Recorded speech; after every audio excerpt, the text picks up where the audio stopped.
ও যুবক, doctor Zakir নায়েকও doctor, আমগো দেশের তাসনিমা নাসরিনও ডাক্তার। এক জাকির নায়েকের জন্য গোটা দুনিয়া পাগল, টাকার গরমে না, ক্ষমতার গরমে না, গুণের মানুষের কারণে। আর তাসনিমা নাসরিনের কপাল এত খারাপ, মরলেও লাশটা জন্মভূমিতে আসবে না। কেন?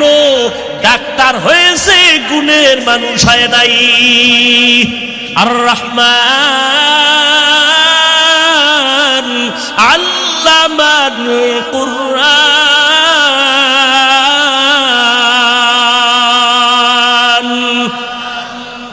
আগে কোরআন শিখাইছি, খালাকাল ইনসান, পরে মানুষ বানাইছি।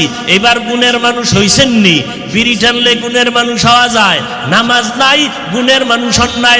রোজা রাখেন না, গুণের মানুষ হতে পারেন নাই। পর্দা করি না, বক্তা হইলেও গুণের মানুষ হতে পারি নাই। কি বাইতুল্লাহ হজ করছেন সুদের টাকায়, হাজি হতে পারেন, গুণের মানুষ হতে পারেন নাই। আলেম সাহেব বেপরদায় পয়সা চা টানতেছেন, আলেম হইতে পারছেন, গুণের মানুষ হতে পারেন নাই। গুণের মানুষ হতে হলে লাগবে ইবাদত, ইবাদত শিখতে হলে লাগবে কোরআন, কোরআন বুঝতে হলে লাগবে হাদিস, হাদিস কোরআন বুঝতে হলে লাগবে আলেম ওলামা, আলেম ওলামা পেতে হলে যেতে হবে কোথায়? তার মানে স্কুলে তালা দাও, কলেজে তালা দাও, সব জ্বালায় ফেলো, সব মাদ্রাসায় যাও। তাই কলেজের ছাত্র নামাজি নাই, দাড়িওয়ালা নাই, কলেজে আগুন জ্বালাবেন কেন? বরং কলেজ চলবে, ভার্সিটি চলবে, সব চলবে। এখানে একটু সংযোজন করতে হবে, বিয়োজন করতে হবে। কলেজে ইংলিশ পড়বে, বিজ্ঞান পড়বে, ইতিহাস পড়বে, ভূগোল পড়বে, তবে এখানে সাবজেক্ট পড়ি কোরআনের শিক্ষাও ঢুকাতে হবে।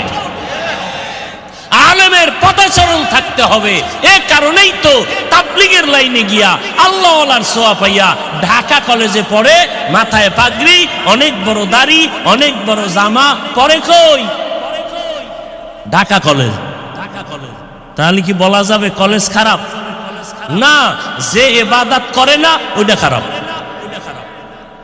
কলেজ খারাপ না, যে ইবাদত থেকে বঞ্চিত সে গুণের মানুষ না।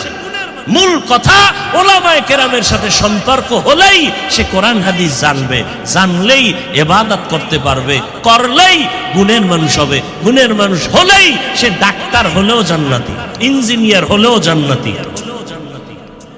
কথা বলেন না কেন? সে প্রফেসর হলেও। আর যদি তাসনিমা নাসরিনের মতো ডাক্তার হয় তো জুতা।